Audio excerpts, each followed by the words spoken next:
Item number 1, माननीय वित्त मंत्री Shrimati Nirmala Sitharaman ji. Item number 1. Item number 1. Sir, with your permission, I rise to lay on the table a copy each of the following papers, Hindi and English versions, under Article 281 of the Constitution, Report for 2026 to 2031, Volume 1, Main Report of the 16th Finance Commission. 2. Report for 2026-2031, Volume 2, Annexures of the 16th Finance Commission. Number 3, explanatory memorandum as to the action taken on the recommendations contained in the above report. Item number 2, माननीय वित्त मंत्री Nirmala Sitharaman ji.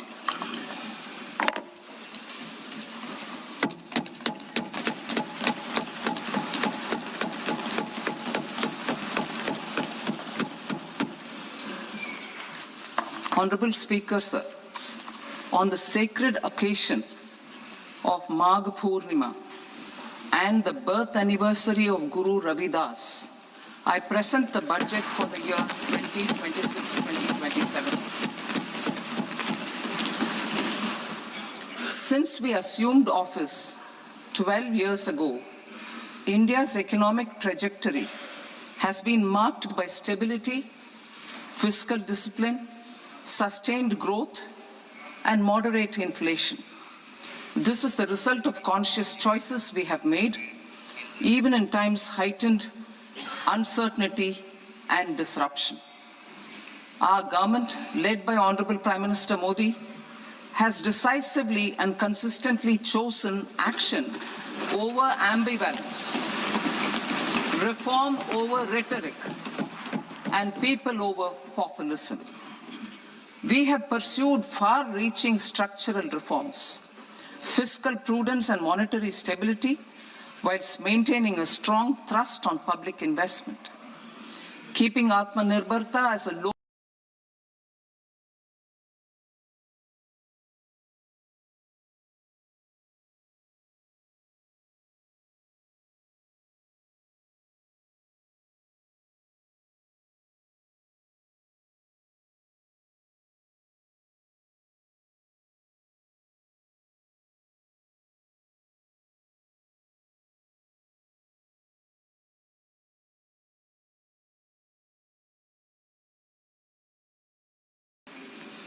and universal services to people. These measures have delivered a high growth rate of around 7% and helped us make substantial strides in poverty reduction and improvement in the lives of our people. Today, we face an external environment in which trade and multilateralism are imperiled and access to resources and supply chains are disrupted. New technologies are transforming production systems while sharply increasing demands on water, energy, and critical minerals. India will continue to take confident steps towards Vikasit Bharat, balancing ambition with inclusion. As a growing economy with expanding trade and capital needs, India must also remain deeply integrated with global markets, exporting more and attracting stable long-term investment. As I begin Part A, I want to express my gratitude to the people for standing firmly with us as we forge our way together towards becoming one of the largest economies of the world.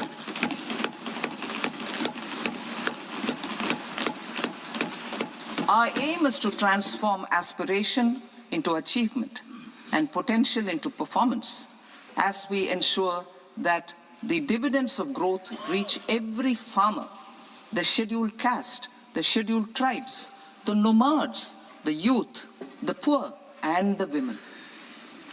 In Vikasit Bharat Young Leaders Dialogue 2026, several innovative ideas were shared with our Prime Minister, which have inspired many of the proposals, making this a unique Yuva Shakti-driven budget. Our government's sankalp is to focus on our poor, underprivileged, and the disadvantaged. To deliver on this sankalp, and given that this is the first budget prepared in Kartavya Bhavan, we are inspired by 3 Kartavya. Our first Kartavya is to accelerate and sustain economic growth by enhancing productivity and competitiveness and building resilience to volatile global dynamics. Our second Kartavya is to fulfill aspirations of our people and build their capacity, making them strong partners in India's path to prosperity.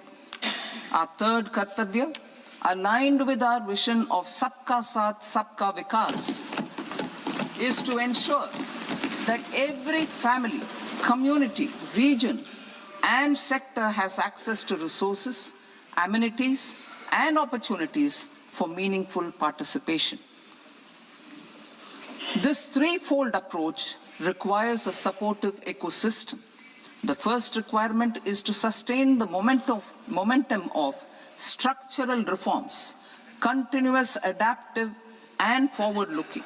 Second, a robust and resilient financial sector is central to mobilizing savings, allocating capital efficiently, and managing risks. Third, cutting-edge technologies, including AI applications, can serve us as force multipliers for better governance. Reform Express. Our government has undertaken comprehensive reforms towards creating employment, boosting productivity, and accelerating growth. After the Prime Minister's announcement on Independence Day in 2025, over 350 reforms have been rolled out. This includes GST simplification, notification of labor codes, and rationalization of mandatory quality control orders.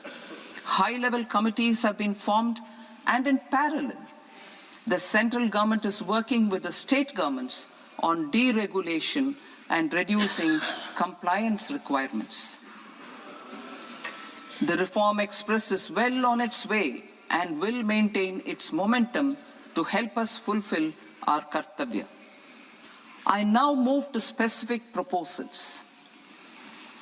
Under our first Kartavya, to accelerate and sustain economic growth, I propose interventions in 6 areas. 1. Scaling up manufacturing in 7 strategic and frontier sectors. 2. Rejuvenating legacy industrial sectors. 3. Creating champion MSMEs. 4. Delivering a powerful push for infrastructure. 5. Ensuring long-term security and stability. And 6. Developing city economic regions. Scaling up of manufacturing in 7 strategic and frontier sectors. Biopharma Shakti, meaning biopharma strategy for health advancement through knowledge, technology, and innovation. India's disease burden is observed to be shifting towards non-communicable diseases like diabetes, cancer, and autoimmune disorders. Biologic medicines are key to longevity and quality of life at affordable costs. To develop India as a global biopharma manufacturing hub,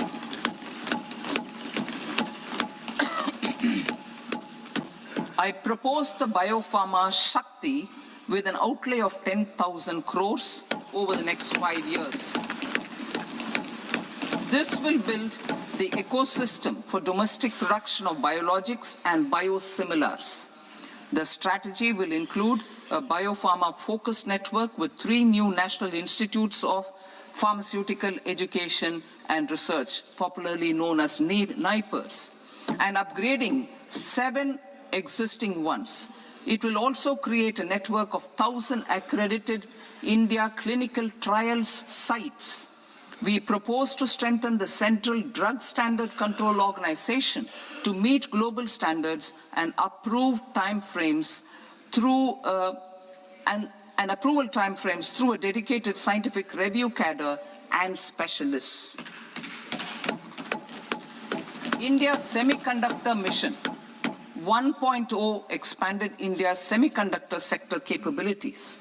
Building on this, we will launch ISM 2.0 to produce equipment and materials, design full-stack Indian IP, and fortify supply chains. We will also focus on industry-led research and training centers to develop technology and skilled workforce. The Electronics Components Manufacturing Scheme, launched in April 2025 with an outlay of 22,919 crores, already has investment commitments at double the targets. We propose to increase the outlay to 40,000 crores to capitalize on this momentum.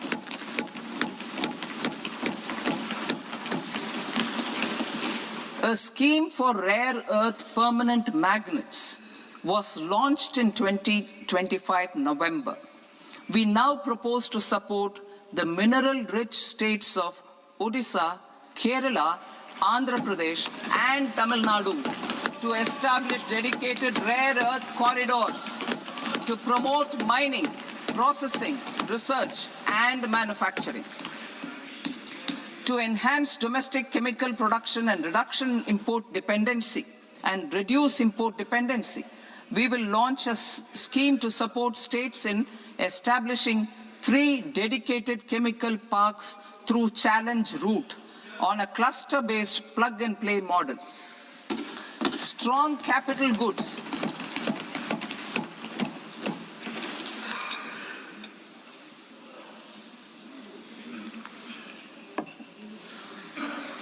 Strong capital goods capability is a determinant of productivity and quality across different sectors. Towards building this capacity, I propose the following.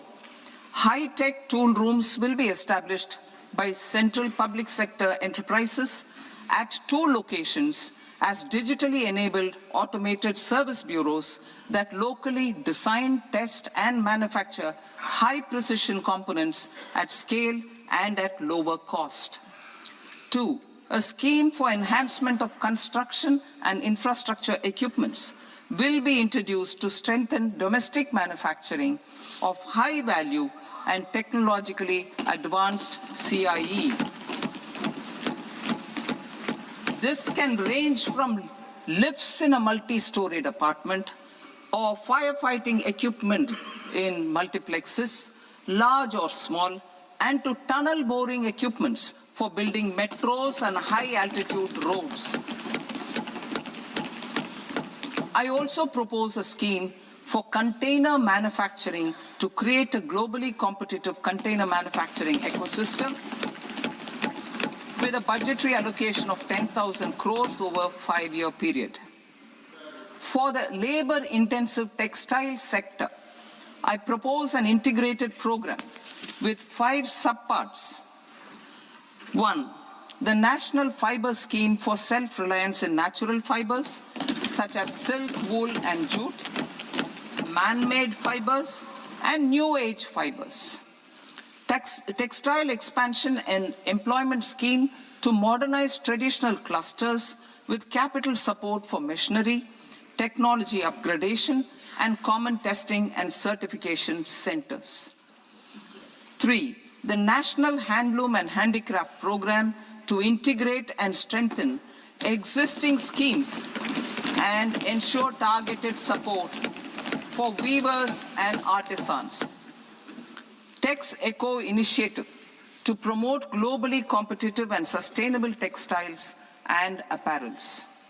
Samarth 2.0 to modernize the upgrade the textile skilling ecosystem through collaboration with industry and academic institutions.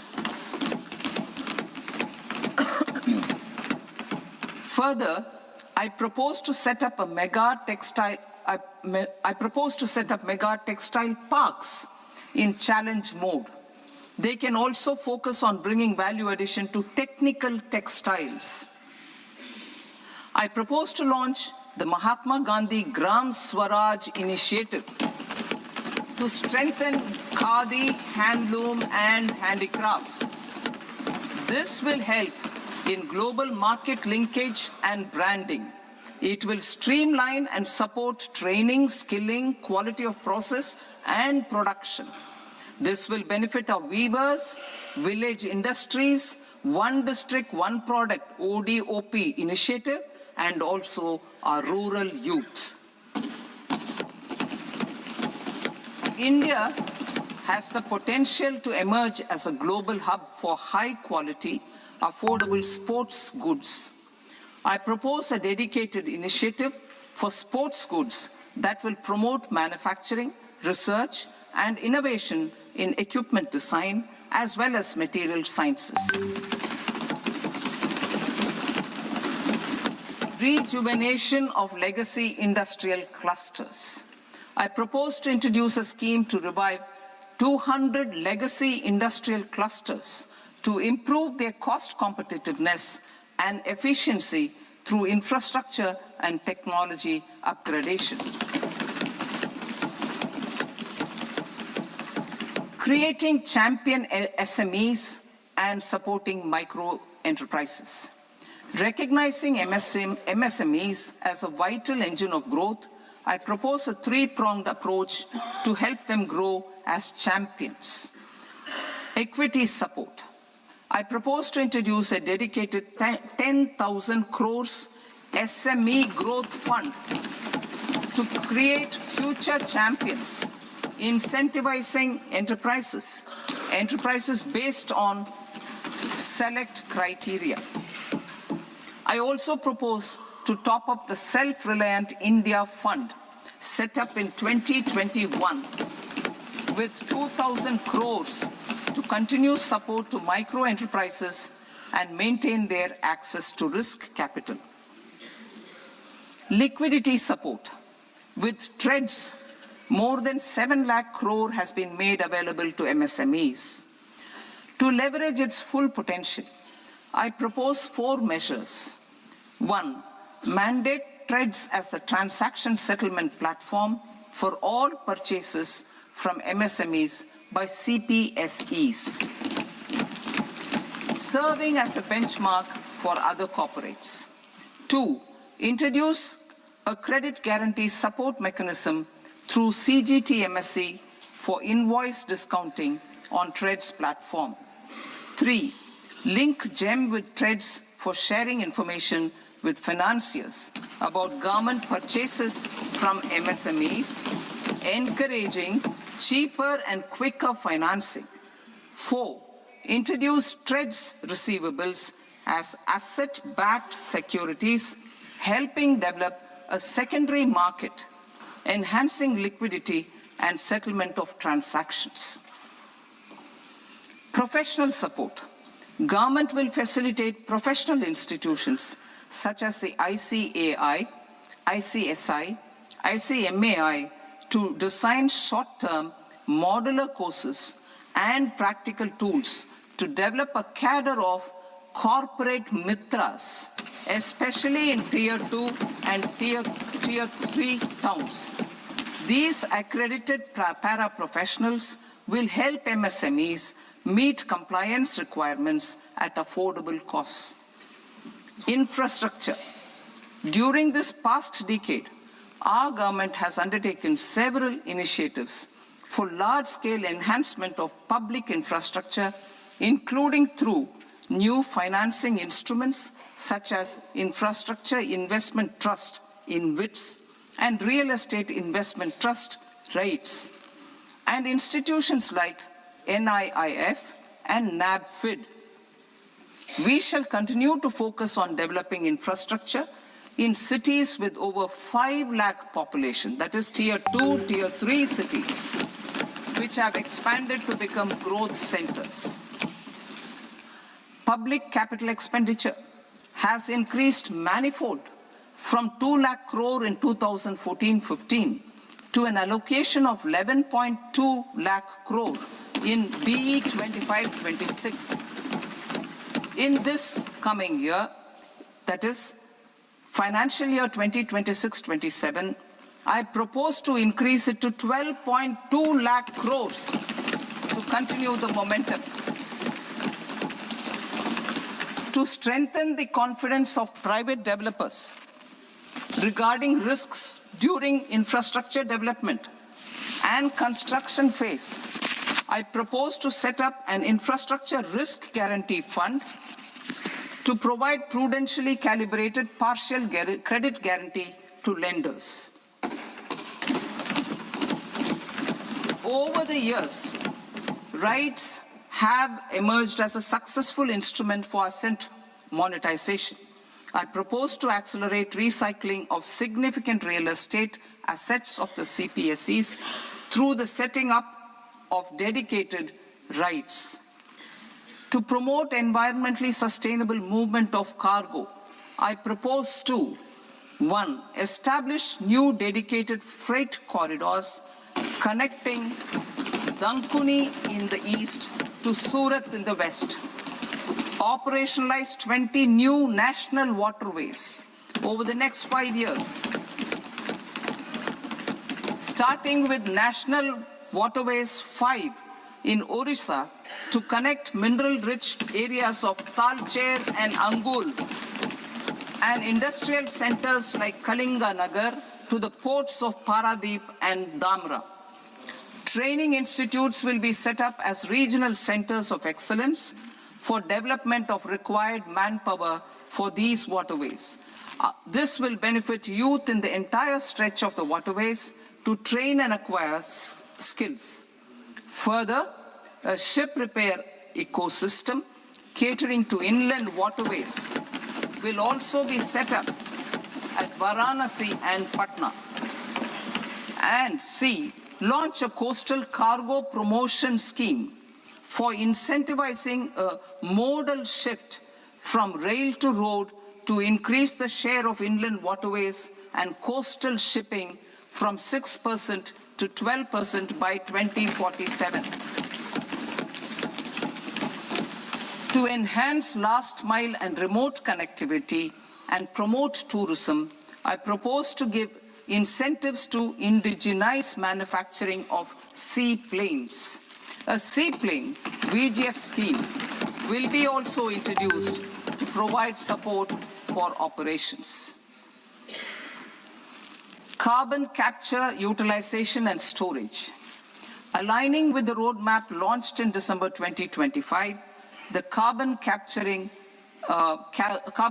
utilization and storage technologies at scale will achieve higher readiness and in end-use application across 5 industrial sectors, including power, steel, cement, refineries, and chemicals. An outlay of 20,000 crore is proposed over the next 5 years for this purpose. City economic regions. Cities are India's engines of growth, innovation, and opportunities.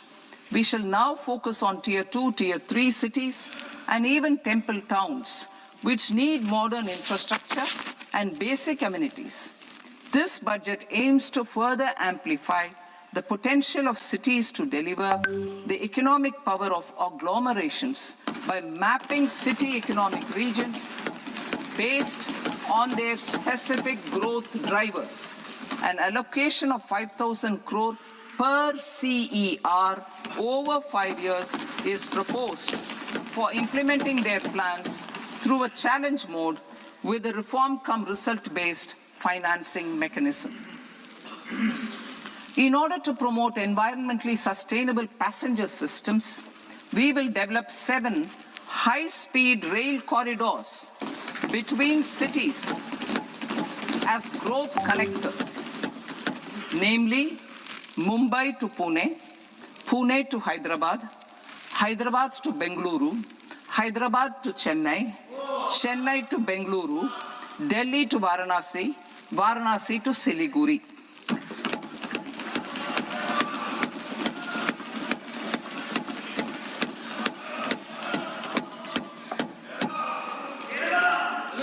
Financial sector. The Indian banking sector today is characterized by strong balance sheet, historic highs in profitability, improved asset quality, and coverage exceeding 98% of villages in the country. At this juncture, we are well placed to futuristically evaluate the measures needed to continue on the path of reform-led growth of this sector. I propose setting up a high-level committee on banking for Vikasit Bharat. High-level committee on banking for Vikasit Bharat to comprehensively review the sector and align it with India's next phase of growth, while safeguarding financial stability, inclusion, and consumer protection. The vision for NBFCs for Vikasit Bharat has been outlined with clear targets for credit disbursement and technology adoption in order to achieve scale and improve efficiency in the public sector NBFCs. As a first step, it is proposed to restructure the Power Finance Corporation and Rural Electrification Corporation. I propose a comprehensive review of the foreign exchange management non-debt instruments rules to create a more contemporary, user-friendly framework for foreign investments consistent with India's evolving economic priorities. Corporate bond market. I propose to introduce a market-making framework with suitable access to funds and derivatives on corporate bond indices. I also propose to introduce total return swaps on corporate bonds. Municipal bonds. To encourage the issuance of municipal bonds of higher value by larger cities, I propose an incentive of 100 crore rupees for a single bond issuance. 100 crore rupees for a single bond issuance of more than 1,000 crore. The current scheme under Amrit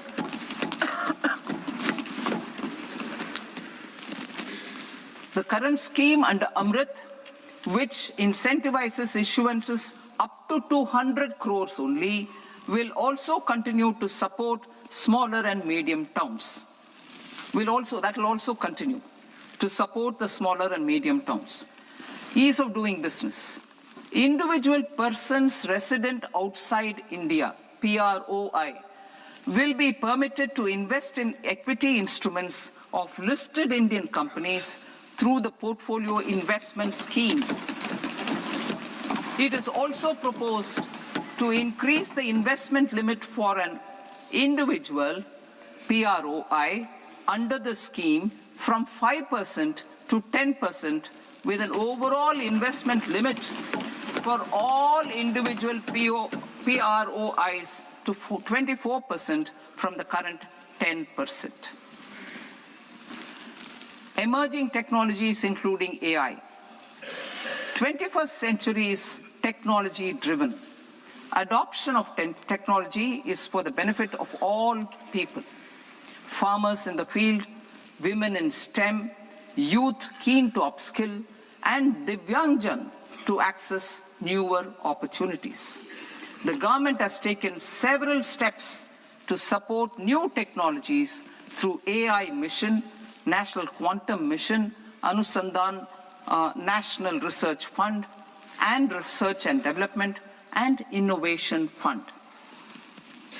Our second kartavya is to fulfill aspirations and build capacities.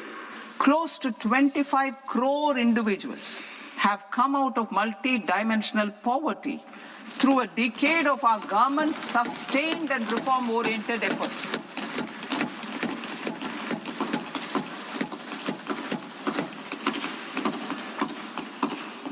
Our government has therefore decided to place a renewed emphasis on the service sector to provide a pathway to fulfilling aspirations of a youthful India with the following measures. I propose to set up a high-powered Education to Employment and Enterprises Standing Committee to recommend measures that focus on services sector as a core driver of Vikasit Bharat. This will make us a global leader in services with a 10% global share by 2047. The committee will prioritize areas to optimize the potential for growth, employment, and exports. They will also assess the impact of emerging technologies, including AI, on jobs and skill requirements and propose measures thereof.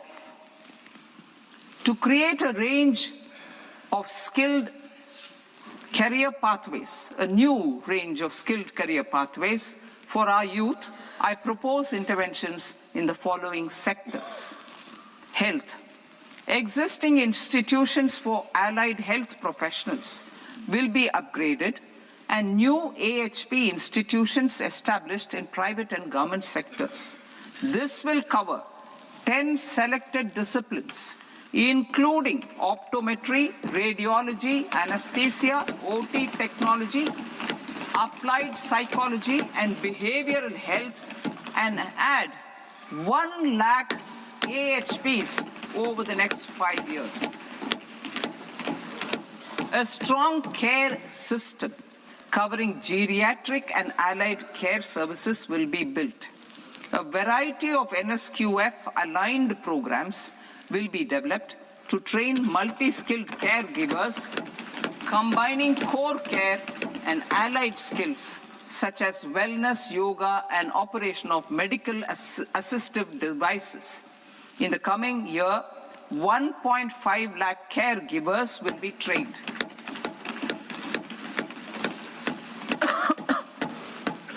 Hubs for medical value tourism. To promote India as a hub for medical tourism services, I propose to launch a scheme to support states in establishing 5 regional medical hubs in partnership with the private sector. These hubs will serve as integrated healthcare complexes that combine medical, educational, and research facilities. They will have Ayush centers, medical value tourism facilitation centers, and infrastructure for diagnostics, post-care, and rehabilitation. These hubs will provide diverse opportunities, job opportunities for health professionals, including doctors and AHPs. Ancient Indian yoga, already respected in several parts of the world, was given a mass global recognition when Honorable Prime Minister took it to the UN. Post-COVID, Ayurveda gained a similar global acceptance and recognition. Exporting quality Ayurveda products helps farmers who grow the herbs and youth who process the products. To meet growing global demand, a few more steps are being taken. I propose to, 1, set up 3 new All India Institutes of Ayurveda. 2, upgrade Ayush pharmacies and drug testing labs for higher standards of certification ecosystem and make available more skilled personnel.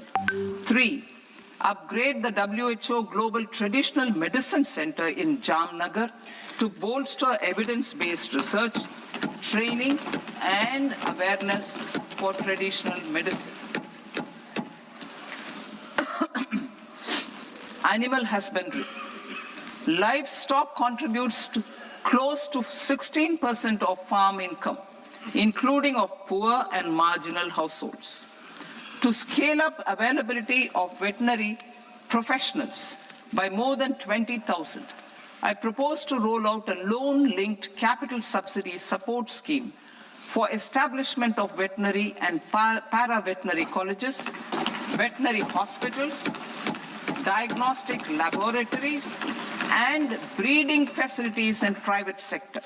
Collaboration between Indian and foreign institutions will also be facilitated. Orange economy. India's animation, visual effects, gaming and comics sector, AVGC sector, is a growing industry projected to require 2 million professionals by 2030. I propose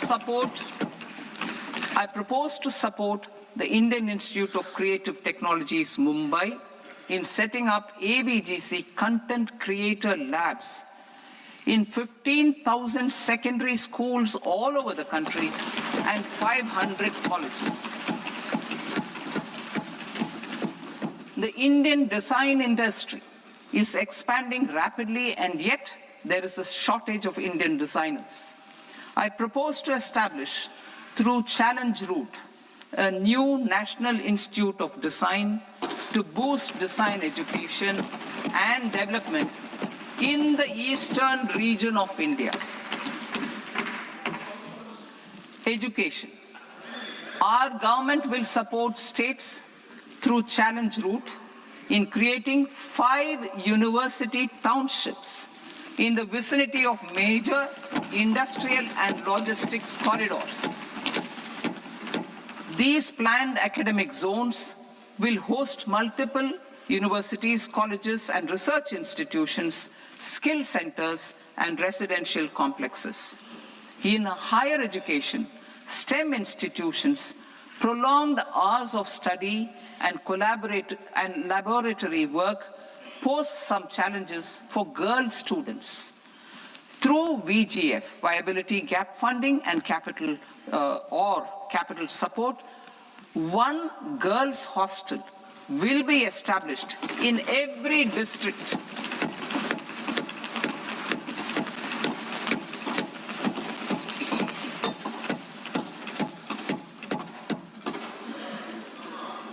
To promote astrophysics and astronomy via immersive experiences. 4 telescope infrastructure facilities will be set up or upgraded.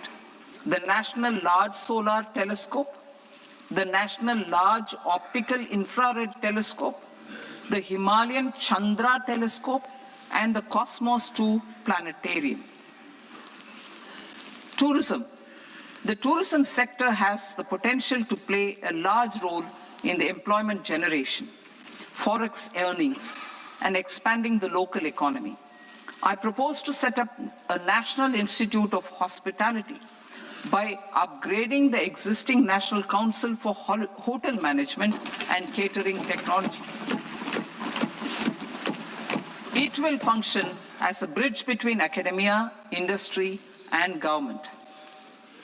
I also propose a pilot scheme for upskilling 10,000 guides in 20 iconic tourist sites through a standardized, high-quality, 12-week training course in hybrid mode in collaboration with the Indian Institute of Management.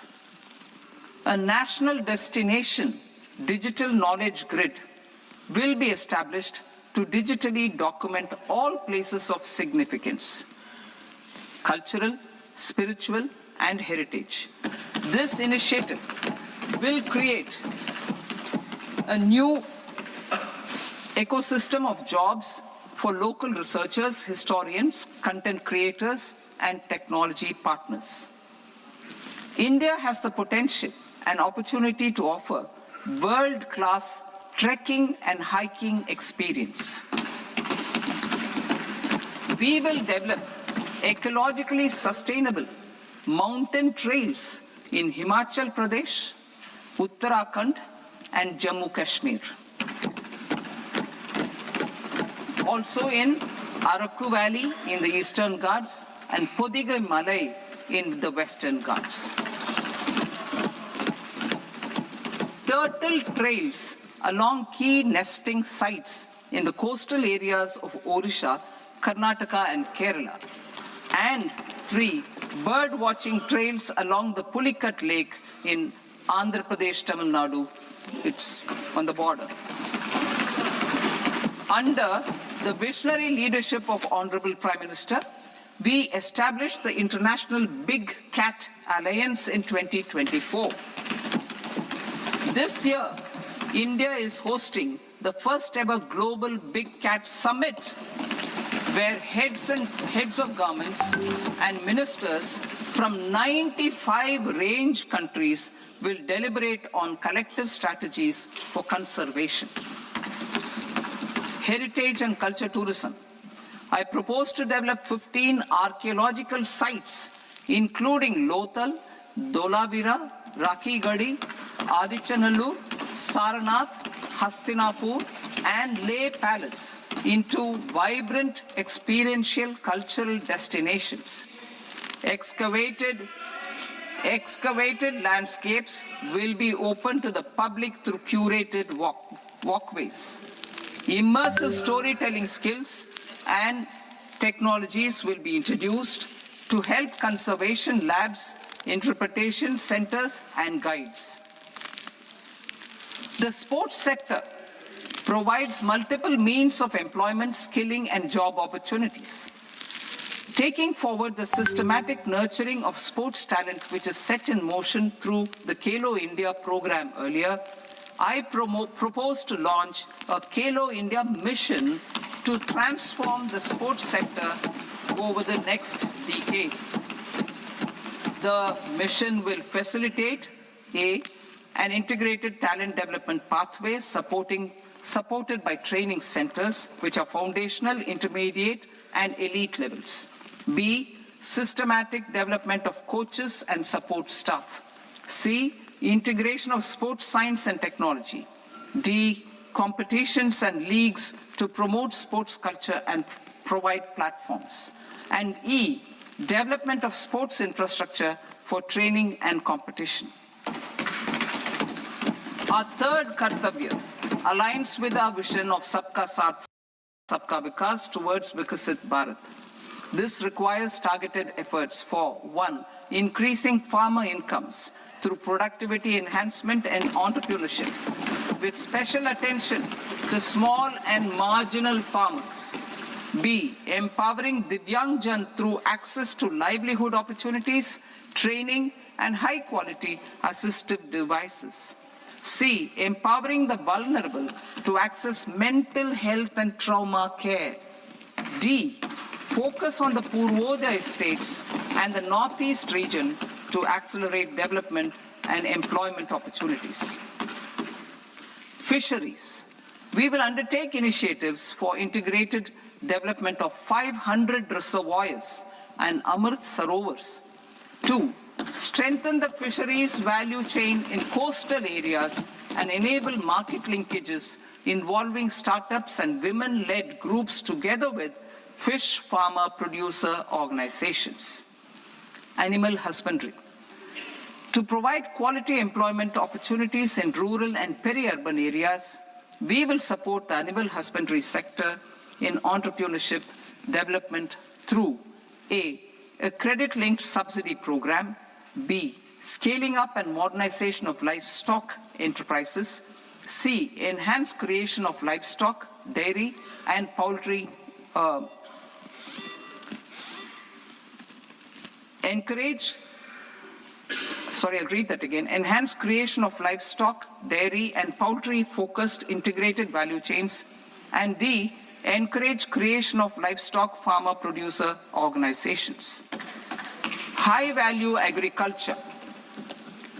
To diversify farm outputs, increase productivity, enhance farmers' incomes, and create new employment opportunities, we will support high-value crops such as coconut, sandalwood, cocoa, cashew in the coastal areas, agar trees in Northeast, and nuts such as almonds, walnuts, and pine nuts in our hilly regions. These, all of them, will be supported. India is the world's largest producer of coconuts.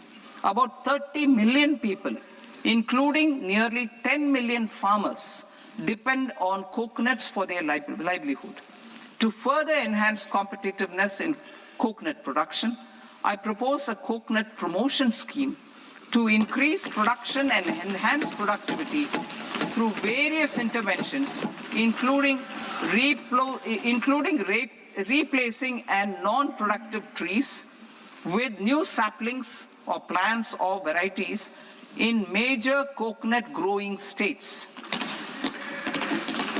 A dedicated program is proposed for Indian cashew and cocoa to make India self-reliant in raw cashew and coconut production and processing, enhance export competitiveness, and transform Indian cashew and Indian cocoa into premium global brands by 2030.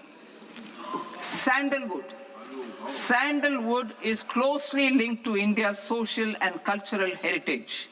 Our government will partner with state governments to promote focused cultivation and post-harvest processing to restore the glory of the Indian sandalwood ecosystem, to rejuvenate old, low-yielding orchards, and expand high-density cultivation of walnuts, almonds, and pine nuts. We will support a dedicated program to enhance farmer incomes and in bringing value addition by engaging youth.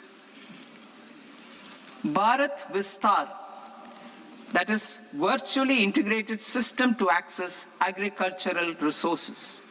I propose to launch Bharat Vistar, a multilingual AI tool that shall integrate the AgriStack portals and the ICAR package on agricultural practices with AI systems. This will enhance farm productivity, enable better decisions for farmers, and reduce risk by providing customized advisory support. She Marts for rural women-led enterprises. Building on the success of Lakpati Didi program, I propose to help women take the next step from credit-linked livelihoods to being owners of enterprises. Self-help entrepreneur, She Marts will be set up as community-owned retail outlets within the cluster-level federations through enhanced and innovative financing instruments. Empowering Divyangjan. Divyangjan Kaushal Yojana. Information technology, AVGC sectors, hospitality and food and beverages sectors often offer task-oriented and process-driven roles which are suitable for Divyangjan. We will ensure dignified livelihood opportunities through industry-relevant and customized training specific to each Divyangjan group. Divyang Sahara Yojana. Timely access to high-quality assistive devices for all eligible Divyangjan is a fundamental need. I propose to, 1, support the Artificial Limbs Manufacturing Corporation of India, Alimco, to set up and to scale up production of assistive devices, invest in R&D and AI integration, strengthen PM Divyasha Kendras, and support setting up of assistive technology marts as modern retail style centers where Divyangjan and senior citizens can see, try, and purchase assistive products. Reaffirming our commitment to mental health and trauma care. There are no national institutes for mental health care in North India. We will therefore set up a NIMHANS 2 and also upgrade national mental health institutes in Ranchi and in Tezpur as regional apex institutions. Emergencies expose families, particularly the poor and vulnerable, to unexpected expenditure. We will strengthen and increase these capacities by 50% in district hospitals by establishing emergency and trauma care centers. Focus on Purvodaya states and northeastern regions. Purvodaya, I propose the development of an integrated East Coast industrial corridor with a well-connected node at Durgapur, creation of 5 tourism destinations in 5 Purvodaya states, and the provision of 4,000 e-buses. Buddhist sites in northeastern region. The northeastern region is a civilizational confluence of Theravada and Mahayana or Vajrayana traditions. I propose to launch a scheme for development of Buddhist circuits in Arunachal Pradesh, Sikkim, Assam, Manipur, Mizoram, and Tripura. The scheme will cover preservation of temples and monasteries, pilgrimage interpretation centers, connectivity, and pilgrim amenities. 16th Finance Commission. On 17th November 2025, the 16th Finance Commission submitted its report to the President. As mandated under Article 281 of the Constitution, the government is to lay the report along with the explanatory memorandum on the action taken report on the recommendations of the Commission in Parliament, which, Sir, Honourable Speaker, you've allowed me to do at the commencement of this session. The government has accepted the recommendation of the Commission to retain the vertical share of devolution at 41%. As recommended by the Commission, I have provided 1.4 lakh crores of rupees to the states for the year 2026-2027 as Finance Commission grants. These include rural and urban local body and disaster management grants. Fiscal consolidation. Government has been delivering on our fiscal commitments consistently without compromising on social needs. To strive towards accepted standards of fiscal management in Budget 25-26, I had indicated that the central government would target reaching a debt to GDP ratio of 50 plus or minus 1% by 2030-31. In line with this, the debt to GDP ratio is estimated to be 55.6% of GDP in BE 26-27. compared to 56.1% of GDP in RE 25-26. A declining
New Income Tax Act. In July 2024, I announced a comprehensive review of the Income Tax Act 1961. This was completed in a record time, and the Income Tax Act 2025 will come into effect from 1st April 2026. The simplified income tax rules and forms will be notified shortly, giving adequate time to taxpayers to acquaint themselves with its requirements. The forms have been redesigned such that ordinary citizens can comply without difficulty. Ease of living. I propose that any interest awarded by the Motor Accident Claims Tribunal to a natural person will be exempt from income tax, and any TDS on this account will be done away with. I propose to reduce TCS rate on the sale of overseas tour program package from the current 5% and 20% to 2% without any stipulation of amount. I propose to reduce TCS rate for pursuing education and for medical purposes under the Liberalized Remittance Scheme, popularly known as LRS, from 5% to 2%. Supply of manpower services is proposed to be specifically brought within the ambit of payment to contractors for the purpose of TDS to avoid ambiguity. Thus, TDS on these services will be at the rate of either 1% or 2% only. I propose a scheme for small taxpayers, wherein a rule-based automated process will enable obtaining a lower or nil deduction certificate instead of filing an application with the assessing officer.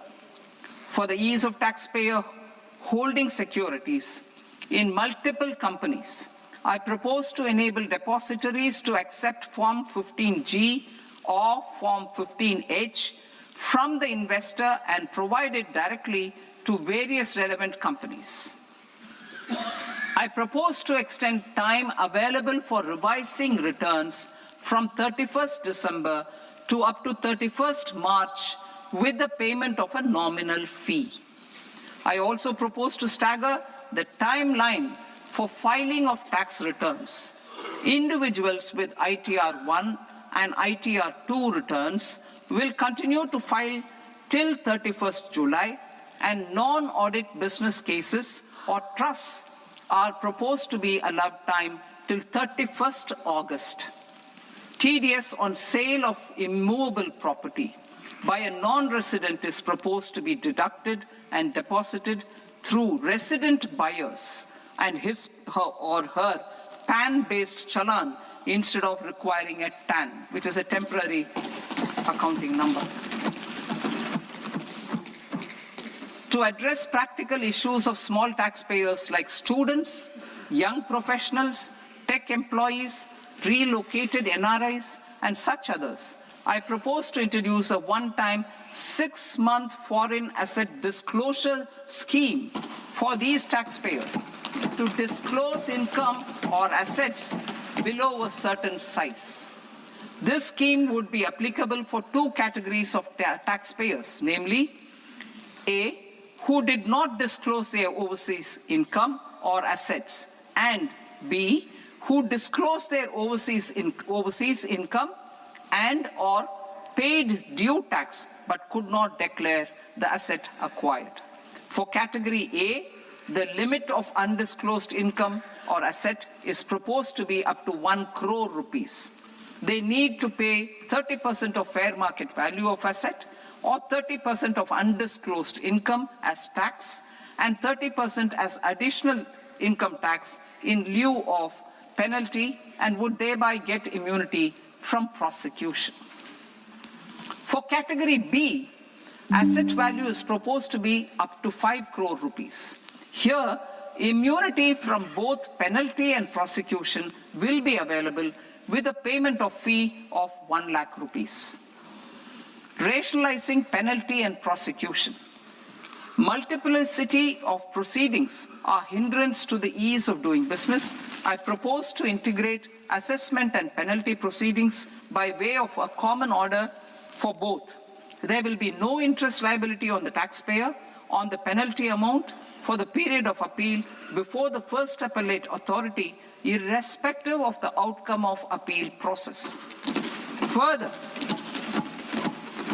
quantum of prepayment is being reduced from 20% to 10% and will continue to be calculated only on core tax demand. As an additional measure for reducing litigation, I propose to allow taxpayers to update their returns even after reassessment proceedings have been initiated, and an additional 10% tax rate over and above the rate applicable for the relevant year. The assessing officer will then use only this updated return in his proceedings. There is already a framework for immunity from penalty and prosecution in the cases of underreporting. I propose to apply this framework for immunity to misreporting too. However, in such a case, the taxpayer will need to pay 100% of the tax amount as an additional income tax over and above the tax and interest due. Penalties for certain technical defaults, such as failure to get accounts audited, non-furnishing of transfer pricing audit report, and default in furnishing statement for financial transactions, are proposed to be converted into fee.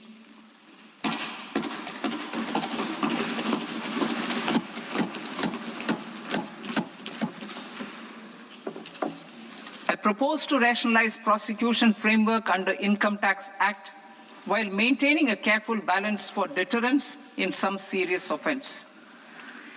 Non-production of books of account and documents and requirement of TDS payment where payment is made in kind are being decriminalized.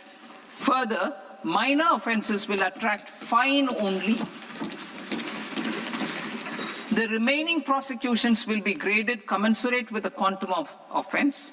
They will entail only simple imprisonment with maximum imprisonment reduced to 2 years and power to courts to convert even those into fines. There is no penalty. There is no penalty presently for non-disclosure of non-immovable foreign assets with aggregate value less than 20 lakh rupees. I propose to also provide them with immunity from prosecution with retrospective effect from 1/10/2024.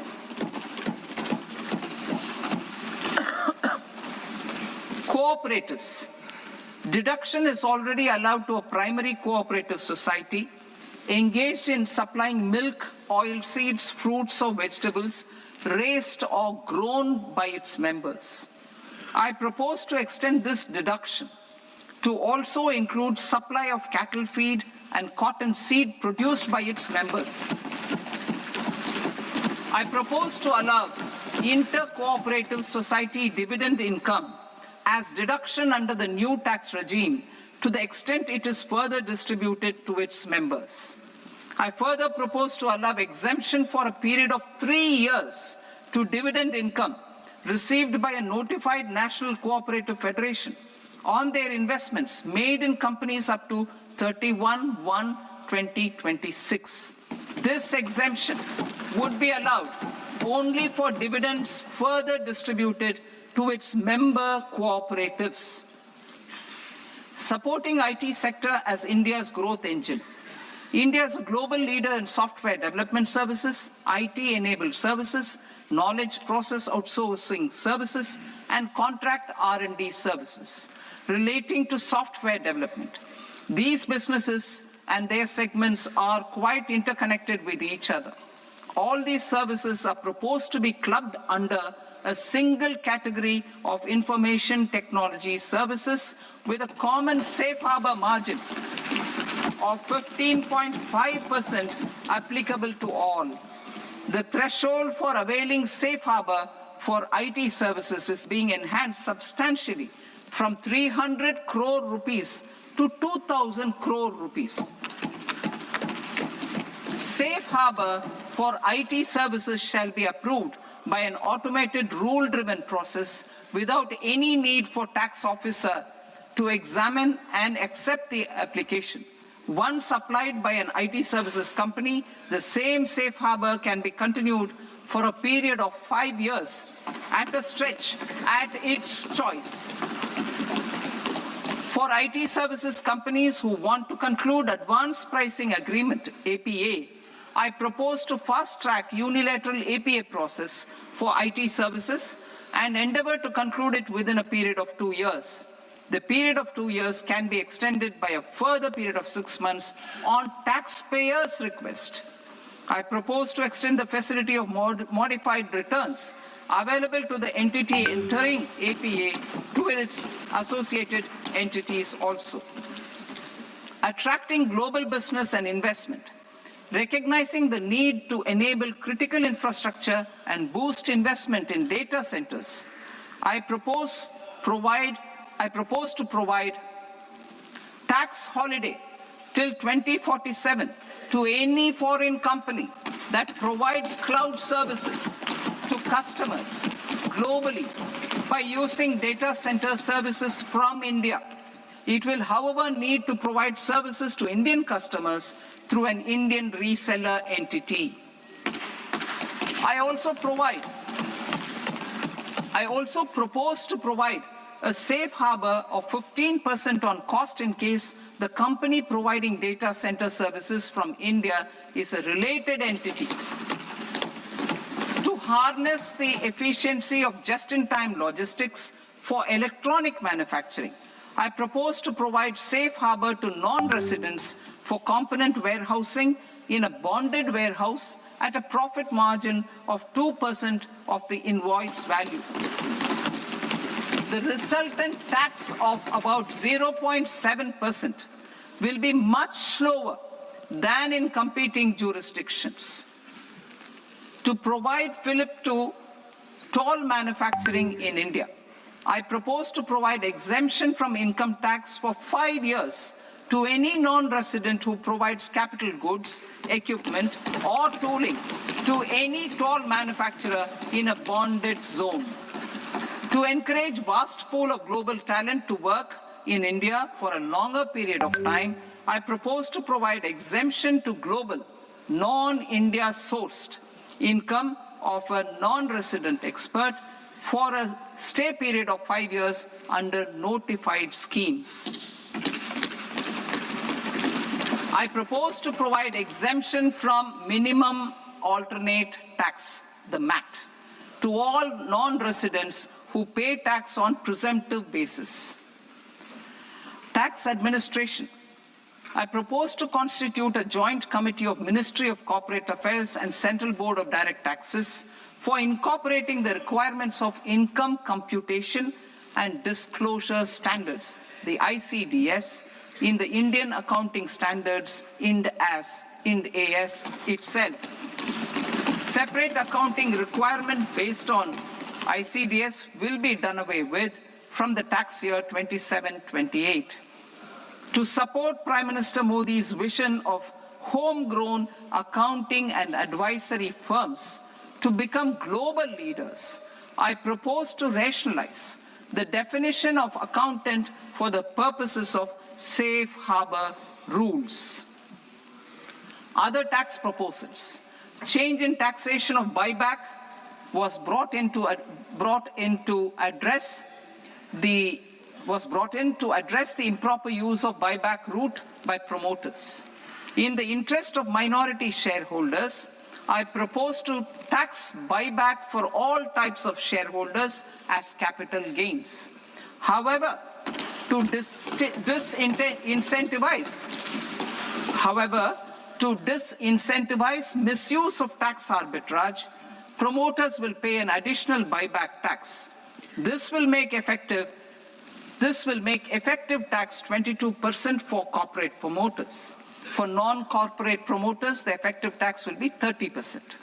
TCS rate for sellers of specific goods, namely alcoholic liquor, scrap, and minerals, will be rationalized to 2%, and that on tendu leaves will be reduced from 5% to 2%.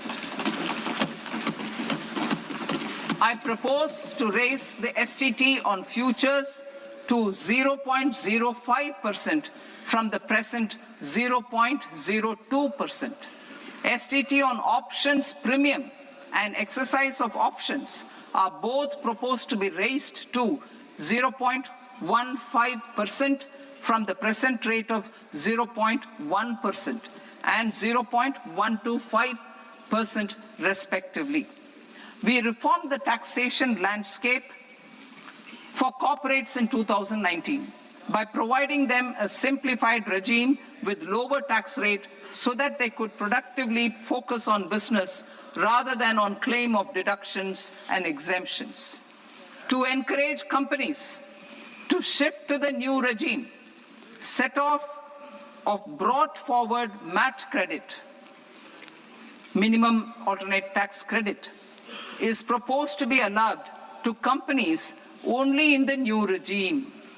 Set off using available MAT credit is proposed to be allowed to an extent of 1/4 of the tax liability in the new regime.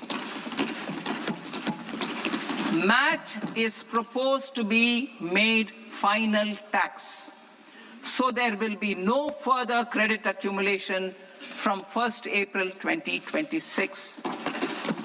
In line with this change, the rate of final tax is being reduced to 14% from the current MAT rate of 15%. The brought forward MAT credit of taxpayers accumulated till 30th March 2026 will continue to be available to them for set-off as above. Indirect taxes. I shall now take up proposals related to indirect taxes. My proposals for customs and central excise aim to further simplify the tariff structure, support domestic manufacturing, promote export competitiveness, and correct inversion in duty. To continue weeding out long-continuing customs duty exemptions, I propose to remove certain exemptions on items which are being manufactured in India or where the imports are negligible. Similarly, to further simplify the process of ascertaining the rate of duty applicable on a particular item, I propose to incorporate certain effective rates in various customs notifications to the tariff schedule itself. I shall now take up sector-specific proposals. Promotion of exports of marine, leather, and textile products. I propose to increase the limit for duty-free imports of specified inputs used for processing seafoods for export from the current 1% to 3% of FOB value of the previous year's export turnover. I also propose to allow duty-free imports of specified inputs, which is currently available for exports of leather or synthetic footwear, to exports of shoe uppers as well. I propose to extend the time period for export of final product from the existing 6 months to 1 year for exporters of leather or textile garments, leather or synthetic footwear, and other leather products. Energy transition and security. I propose to extend the basic customs duty exemption given to capital goods used for manufacturing lithium-ion cells for batteries to those used for manufacturing lithium-ion cells for battery energy storage systems also. I propose to exempt basic customs duty on import of sodium antimonate for use in manufacture of solar glass. Nuclear power. I propose to extend the existing basic customs duty exemption on imports of goods required for nuclear power projects till the year 2035 and expand it for all nuclear plants irrespective of their capacity. critical minerals, it is proposed to provide basic customs duty exemption to the import of capital goods required for the processing of critical minerals in India. Biogas blended CNG. I propose to exclude the entire value of biogas while calculating the central excise duty payable on biogas blended CNG. Civil and defense aviation. I propose to exempt basic customs duty on components and parts required for the manufacture of civilian training and other aircrafts. It is proposed to exempt basic customs duty on raw materials imported for the manufacture of parts of aircraft to be used in maintenance, repair, or overall requirements by units in the defense sector. Electronics. To deepen value addition in the consumer electronics sector, I propose to exempt basic customs duty on specified parts used in the manufacture of microwave ovens. Special economic zone. To address the concerns arising about utilization of capacity by manufacturing units in the special economic zones due to global trade disruptions, I propose as a special one-time measure to facilitate sales by eligible manufacturing units in SEZs to the domestic tariff area at concessional rates of duty. The quantity of such sales will be limited to a prescribed proportion of their exports. Necessary regulatory changes will be undertaken to operationalize the measures while ensuring level playing field for the units working in the DTA. Ease of living. To rationalize the customs duty structure for goods imported for personal use, I propose to reduce the tariff rate on all dutiable goods imported for personal use from 20% to 10%. To provide relief to patients, particularly those suffering from cancer, I propose to exempt basic customs duty on 17 drugs or medicines. I propose also to add 7 more rare diseases for the purposes of exempting import duties on personal imports of drugs, medicines, and food for special medical purposes used in their treatment. Customs process. India's role and share in the global trade is poised for a major leap in line with our ambition and journey towards Vikasit Bharat. In this regard, I propose many measures for custom processes to have minimal intervention for smoother and faster movement of goods and greater certainty to the trade. Trust-based systems. I propose to enhance duty deferral period for Tier 2 and Tier 3 authorized economic operators, known as AEOs, from 15 days to 30 days. I propose to provide eligible manufacturer importers the same duty deferral facility. This should encourage them to get themselves accredited as a full-fledged Tier 3 AEO in due course.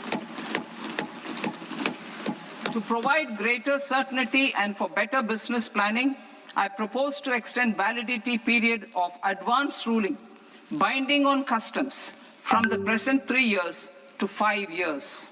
In the spirit of the whole of government approach,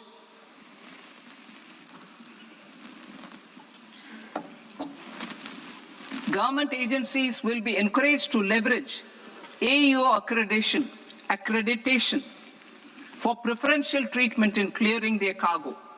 Regular importers with trusted long-standing supply chains will be recognized in the risk system so that the need for verification of their cargo every time can be minimized.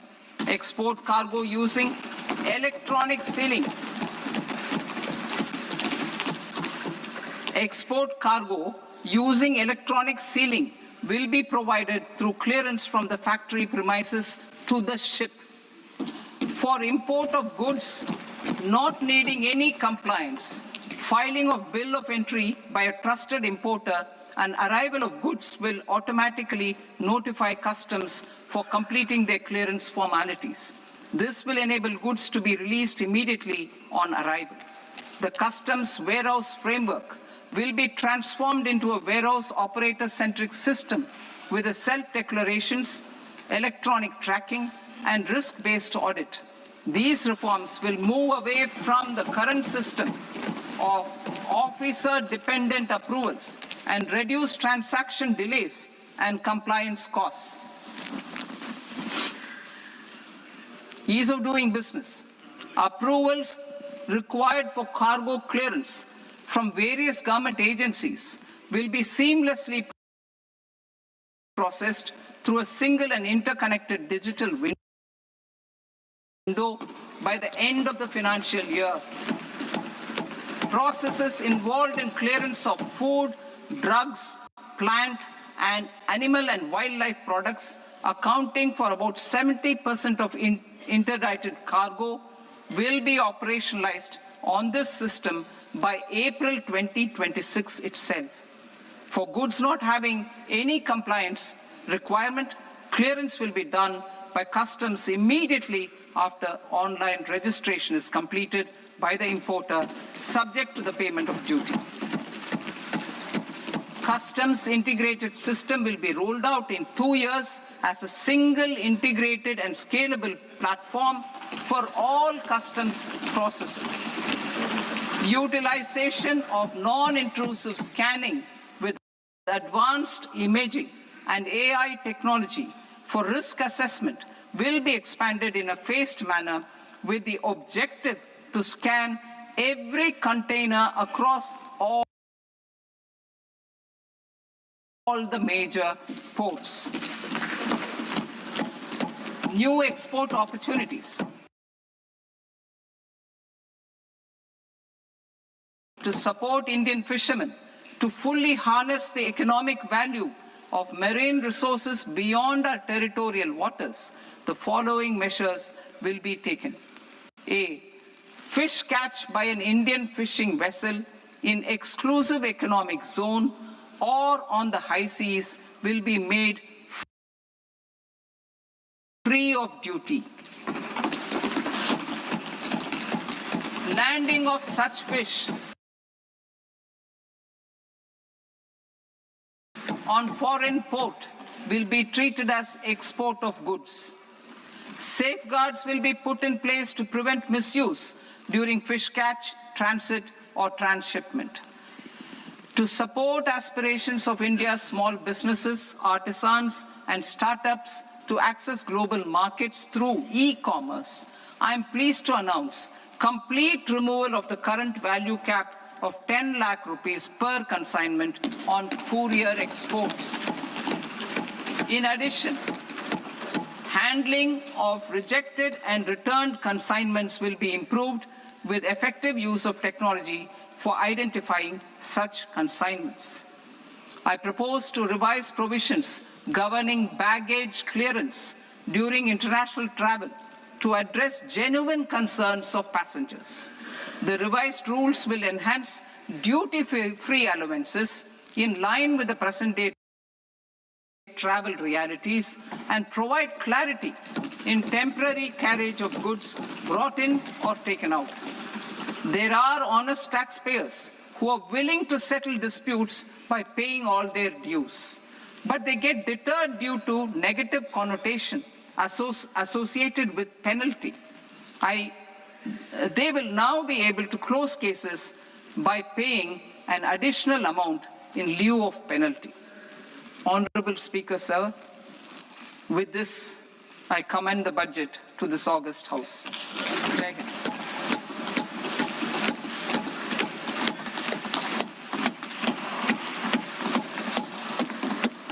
One and a half hours.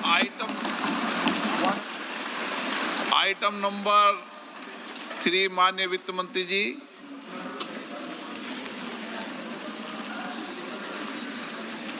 Item number 2, sir. 3. 2023.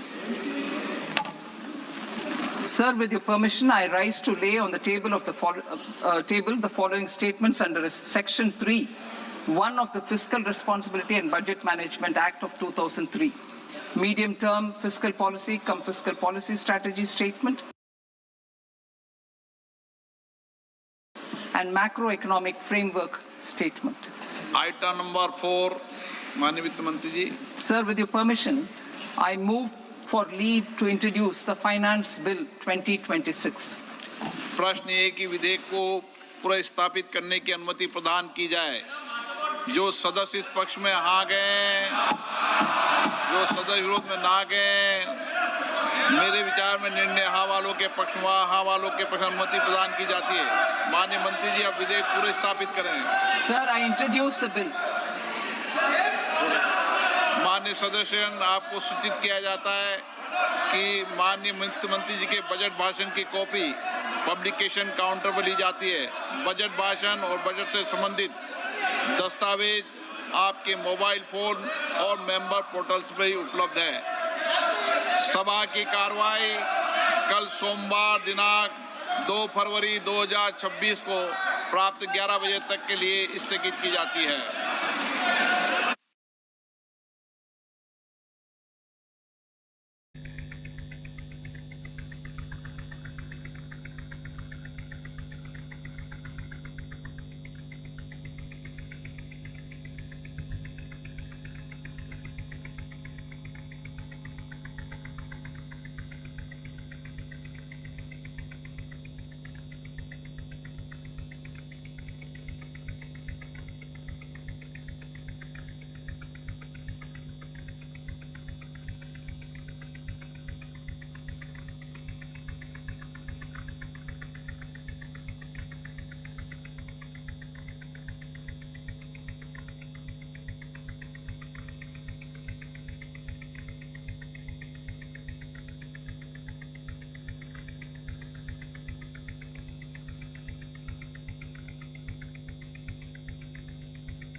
Namaste and good evening, ladies and gentlemen. I welcome you to this press briefing on the ongoing state visit of the President of European Union Council, His Excellency Antonio Costa, and President of the European Union Commission, Her Excellency Ursula von der Leyen. For this press briefing, we have with us Honorable Commerce Minister of India, Shri Piyush Goyal, and he is joined by Foreign Secretary Shri Vikram Mishri, as also Commerce Secretary Shri Rajesh Agarwal. With that, I invite Foreign Secretary to make his opening remarks. Sir, the floor is yours. Thank you, Andy. Good evening to all of you. First of all, it's a privilege to have with us for this briefing the Honorable Minister for Commerce and Industry, Shri Piyush Goyal. We were expecting to be joined at the briefing also by the European Commissioner for Trade and Economic Security, Mr. Maros Sefcovic, but since the previous engagements ran a little late, he had to unfortunately go for his next scheduled meeting, and that is why he is not here. Let me make a few quick points with regard to the outcome of this truly historic visit that is currently underway. As you are aware, the President of the European Council, His Excellency Mr. Antonio Costa, and the President of the European Commission, Her Excellency Mrs. Ursula von der Leyen, are on a state visit to India at the invitation of Prime Minister Shri Narendra Modi. Both the presidents were jointly chief guests at the Republic Day celebrations yesterday. This is the first time ever that we've had European leaders as guests of honor for our Republic Day. The leaders from the EU are accompanied by the EU High Representative for Foreign Policy and Security and Vice President of the European Commission, Her Excellency Ms. Kaja Kallas, the EU Commissioner for Trade and Economic Security, as I said, Mr. Maros Sefcovic, and other senior leading officers from the Commission and the Council. Yesterday, Honorable Rashtrapati Ji received both the presidents at Rashtrapati Bhavan. The dignitaries then witnessed the Republic Day parade as guests of honor.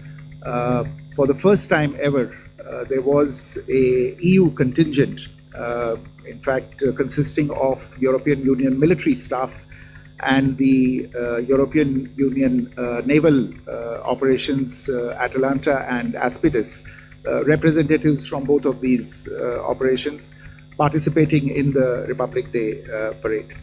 The EU leaders also joined Rashtrapati Ji and Prime Minister in the evening at the at-home reception at Rashtrapati Bhavan. Today, Presidents Costa and von der Leyen and Prime Minister Modi co-chaired the 16th India-EU summit. They held detailed bilateral talks both in the restricted format and in the delegation level format.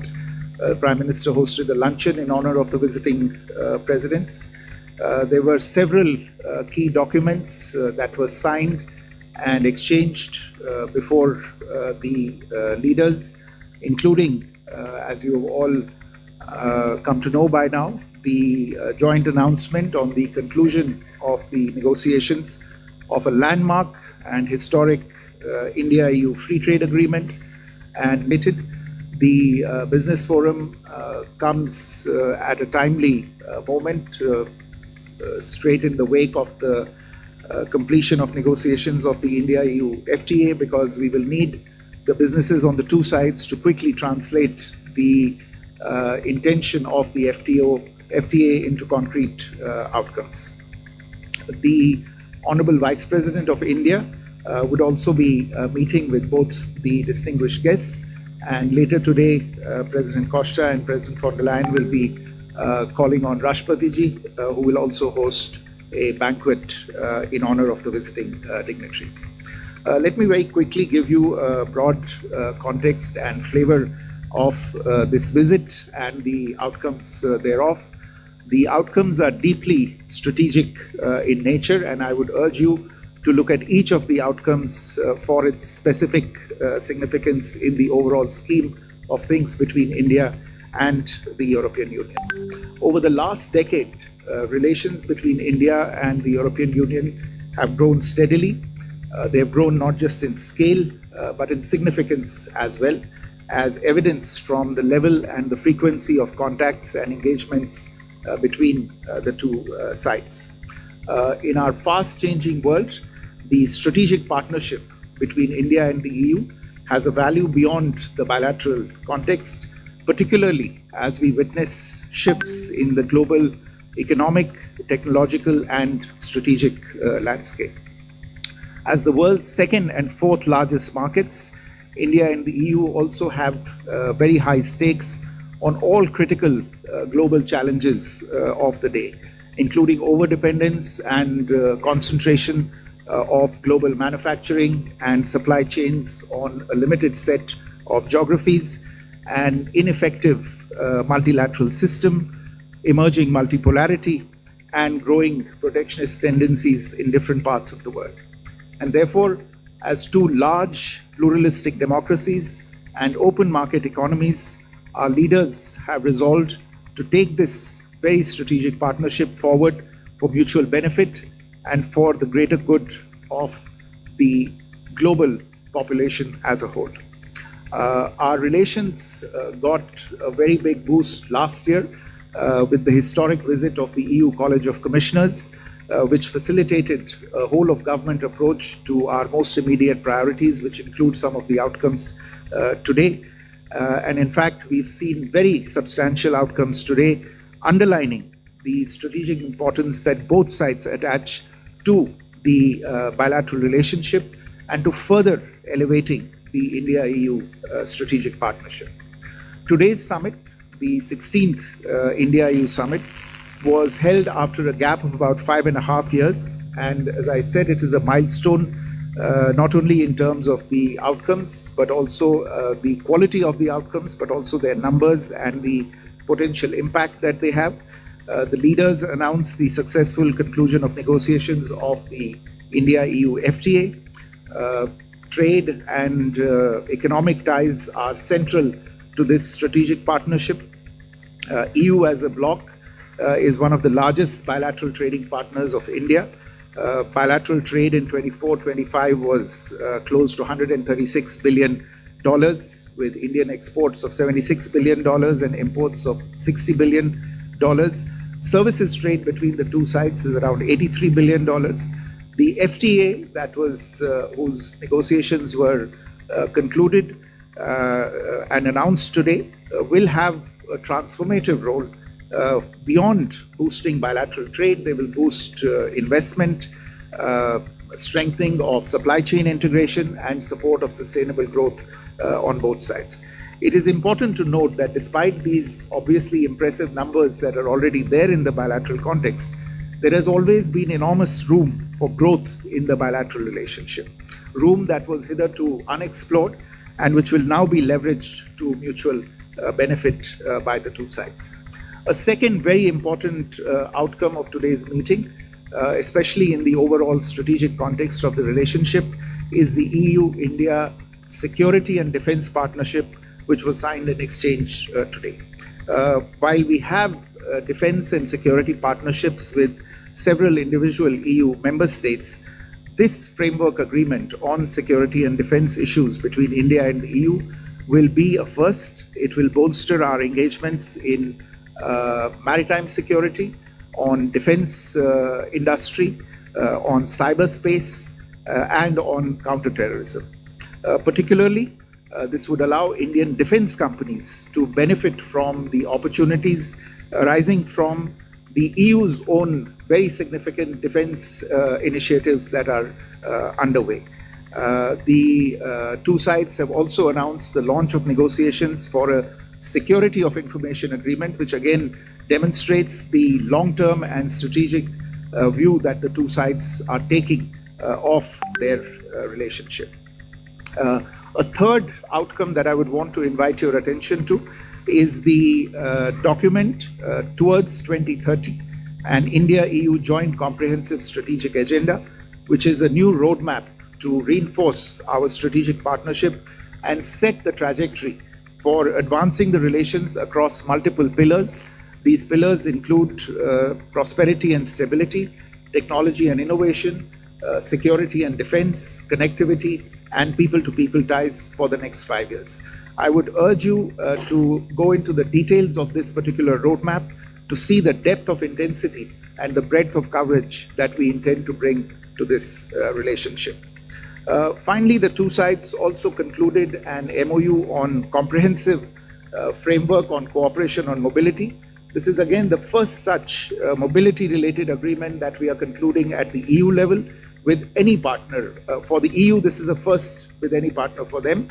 The MOU will facilitate and streamline safe, regular migration, support skill development, and ease the movement of highly skilled workers, students, researchers, and seasonal workers who happen to be in occupations in demand between the two sides. The two leaders, in fact, emphasized that some of the strongest relationships between the two sides, between India and Europe, are built by the people-to-people contacts. Today, the Indian diaspora in the EU is over 1 million people. Indian professionals in Europe are making notable contributions in several fields, including information technology, healthcare, engineering, and finance.